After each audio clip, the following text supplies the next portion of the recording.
Bakit kung sino pa ang siyang marunong magmahal, ay siyang madalas maiwan nang di alam ang dahilan? Sayang lang ang pagmamahal na inalay ko sa'yo. Bakit ikaw ngayon ay biglang naglaho? The emotions while kakanta ang laki, tagos kaayo sa akong bukog.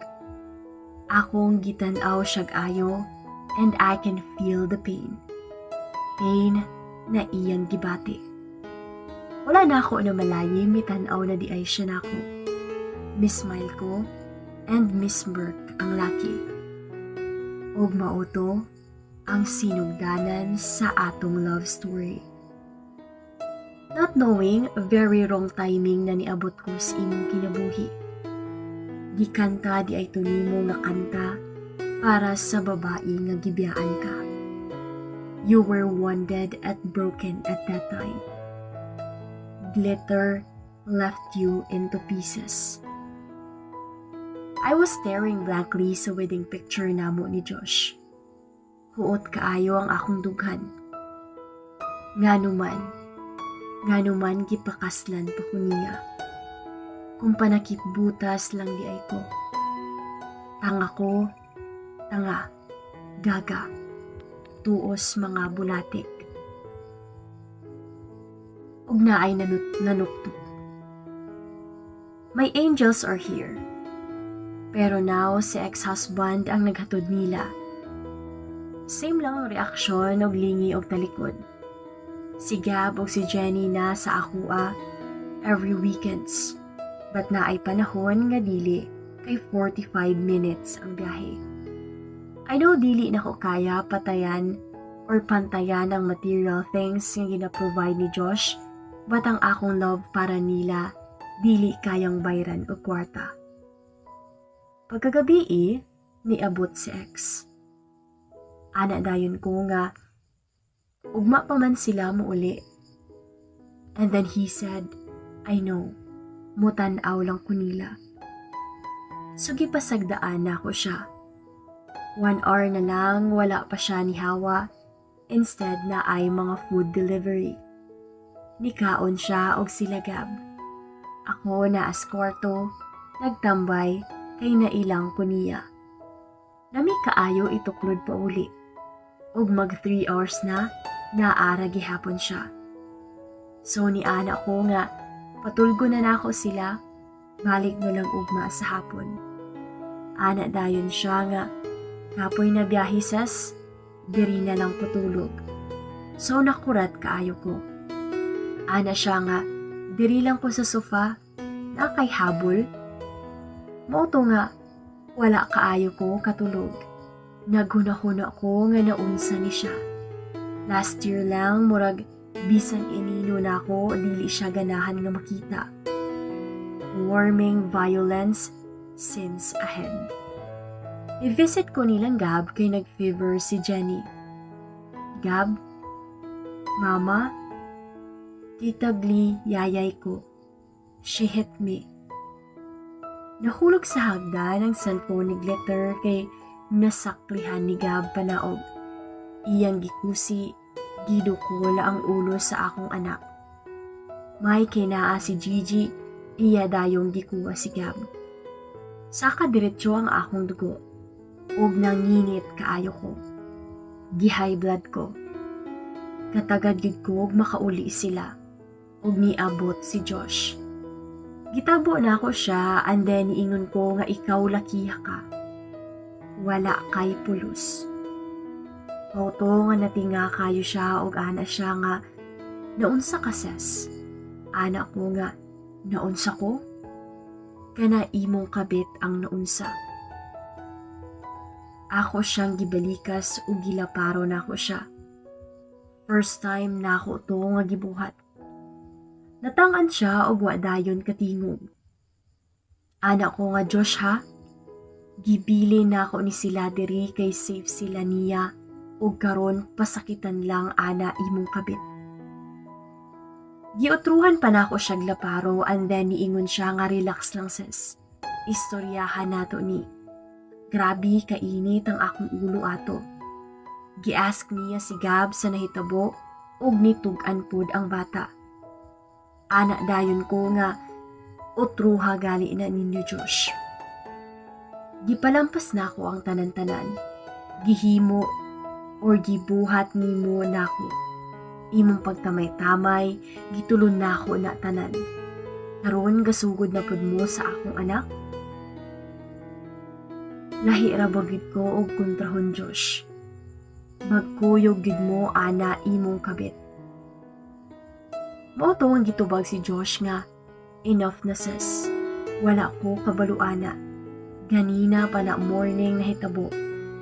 Mao to ni anak ko nga wa kay respetar sa imong mga anak. And then itubag siya nga wala na diri nagstay si Glitter.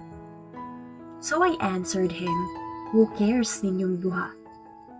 First time nga nangisog ko. First time nga ako siyang gisyagit-sagitan. I must say, it really felt so good. Mao to nga niabot dayon si Glitter. Pag-abot pa lang niya, gibalikas na nako siya o gisagpa nako o gibira nako og ayo ang iyang buhok. Nangalayor good ang iyang rebonded hair. Mao to nga nagsigi siya panawag ni Josh.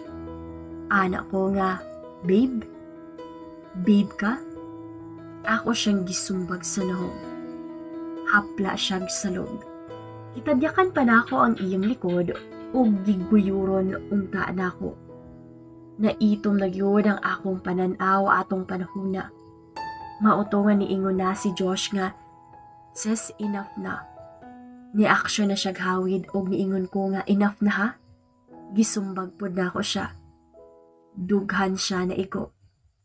Gihawiran ni Gigi ang akong bukto na ingon siya nga sis, igo na makamata ang mga bata.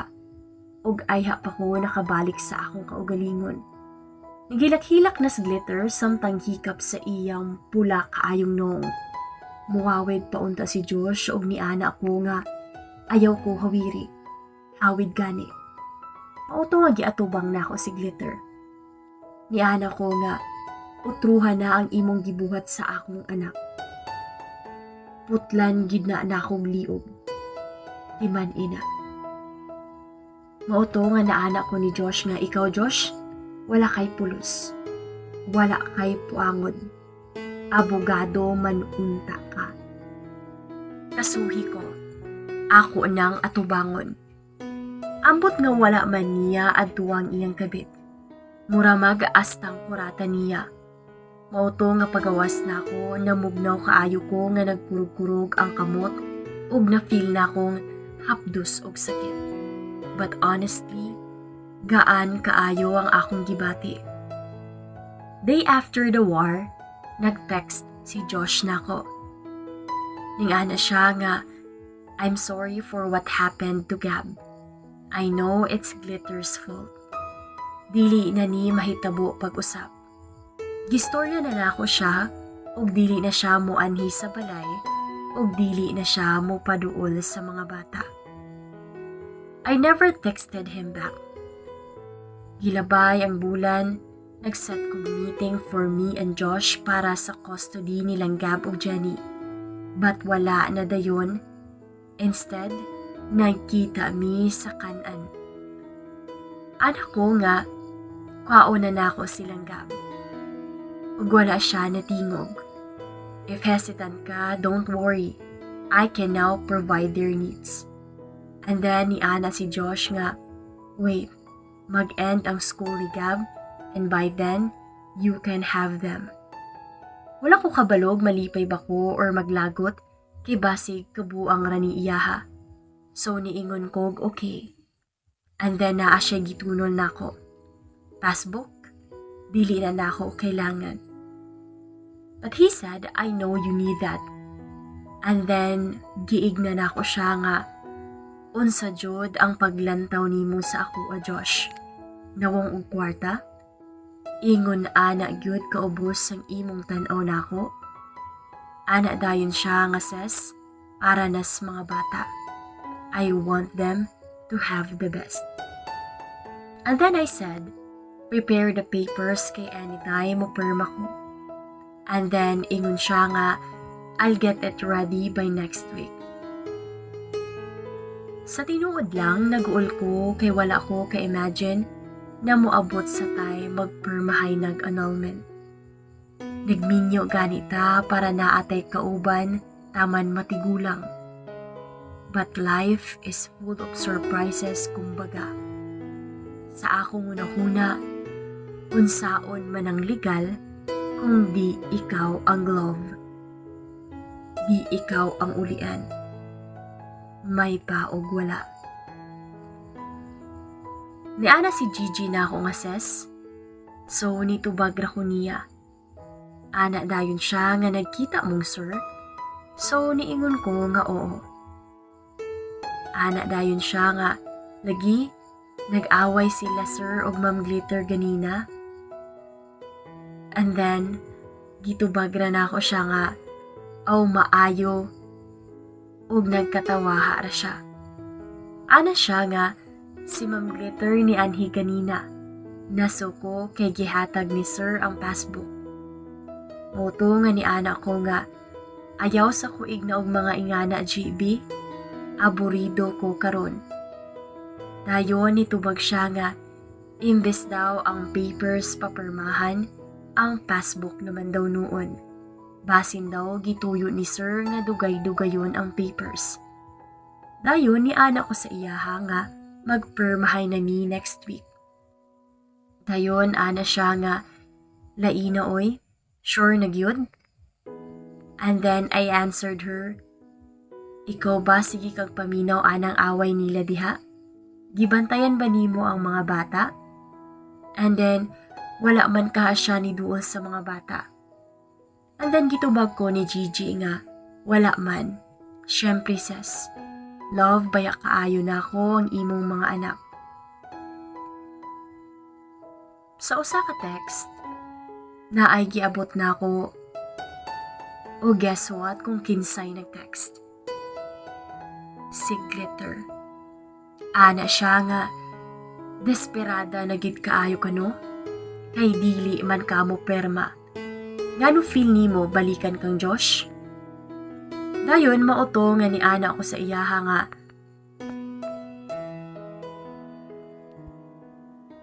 di ko mopatol nimo. And then initubag siya nga, wala na ray love si Josh nimo. Ako siya sa una, karon taman kanusa. Panakip butas man ka. Patulpod ka? Kay ngano, daghan kwarta no? And then gitubag na ako siya nga, panakip butas pero gipakaslan. Og nikatawa siya. Ingon dayon siya nga, wala jud di ay ka kabaluno or tanga lang ka. Nagpakasal na si Josh para naa siya'y anak. So ako nitubag nga, bayad na lang unta siyag surrogate no? Ikaw bugok no? And then I said, you know what Glitter? Wala gid ko'y plan permahan ng annulment. Kay you know why? Para kabit ka forever. Ug nadaot gid si Glitter sa gugmang Polsai grad man unta.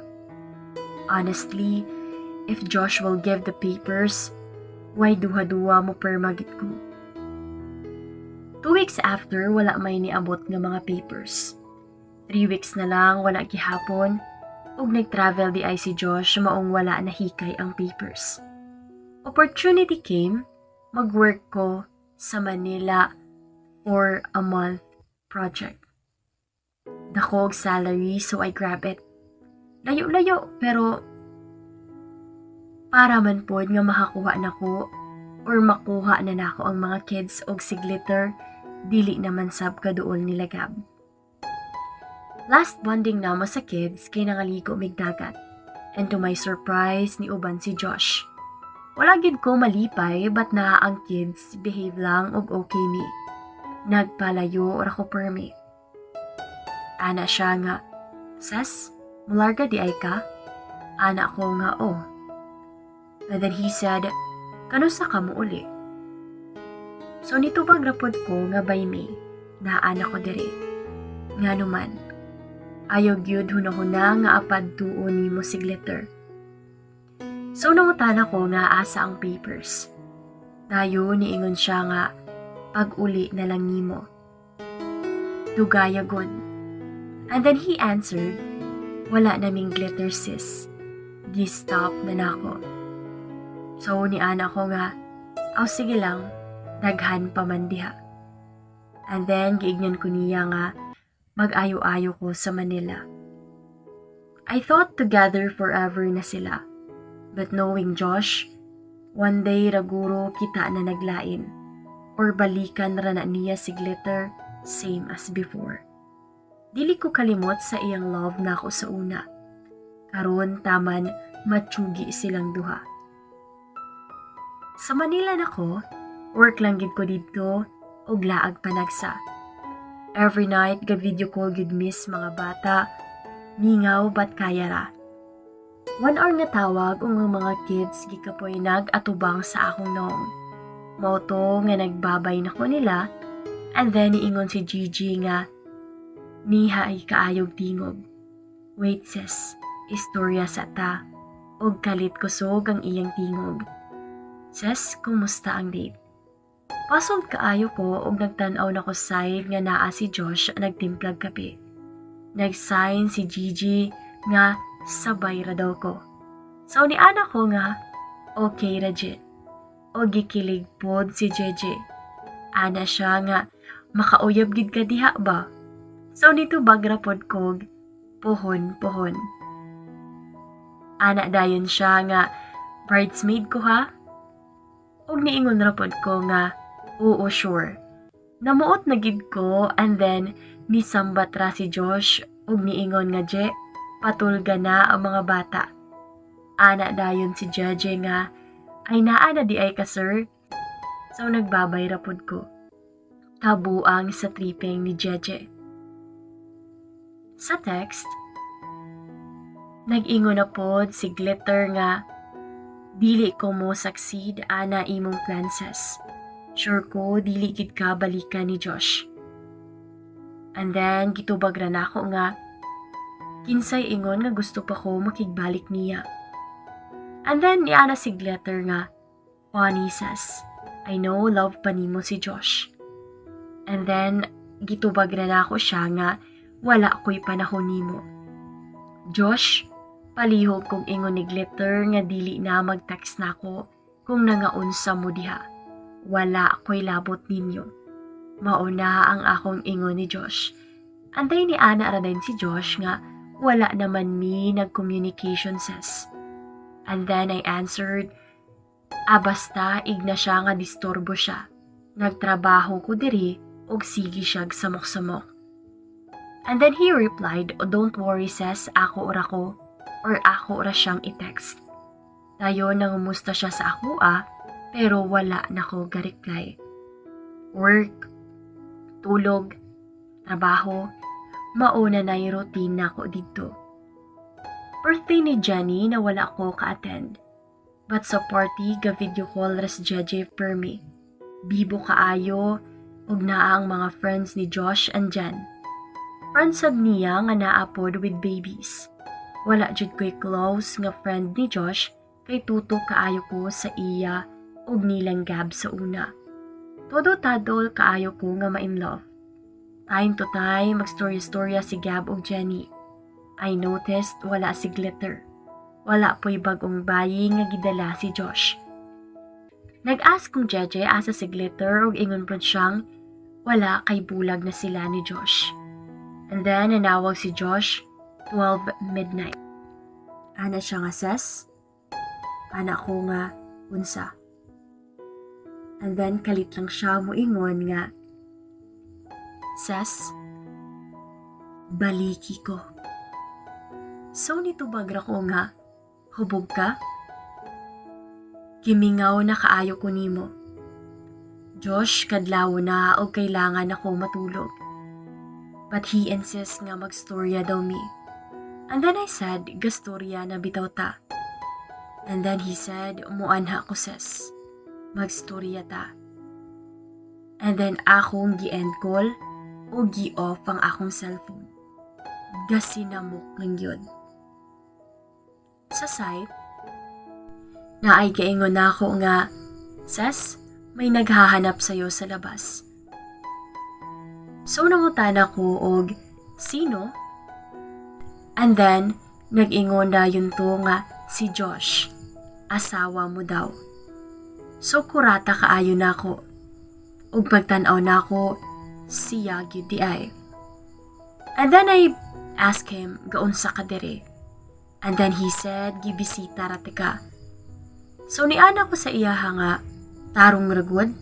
And then he answered, "Di ba ingon ko nga anhiun tika?" And then ingon ko nga sa muka nimo eh.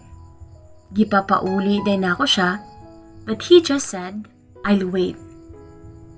Sa pag-visit niya, maura na permi ang iyang ingon nga pasayloon ako siya.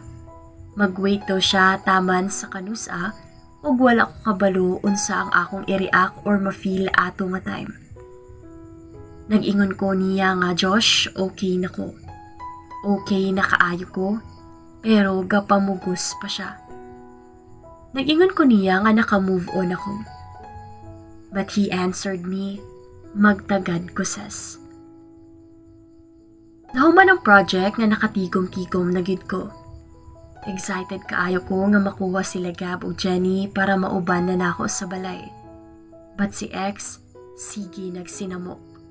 Mukalit ra siya og adto ug wala rabay buhaton magsigi raghilak. Karon mangita na siya grason para muuban ko sa ilang laag with the kids. Si Gab permi niya ipasumangil. Magkarat-karatawon kog adto pag-abot kay wala ra di ay. Sige na kog pangutana about sa annulment ug walay itubag kay ignon na ko niya og sunod na. Niagbot gud ang adlaw nga akong pinakahihintay. Makuha na gid nako ang akong mga anak. Lami kaayo sa pamati nga naa sila sa akuha. Misaksi dragid ko. Tanan kasakit, kaguol, napulihan ra og tumang kalipay. Walay kabutangan ang akong gibati. 1 week after si Joss, nagsigi na og adto sa balay. Dili na muuli kay gimingaw daw siya sa mga bata. Halos po didto na nga mupuyo. Gusto na gid ka ko siya nga prangkahan na dili nako. But mas nalipay sila Gav kung naa si Josh.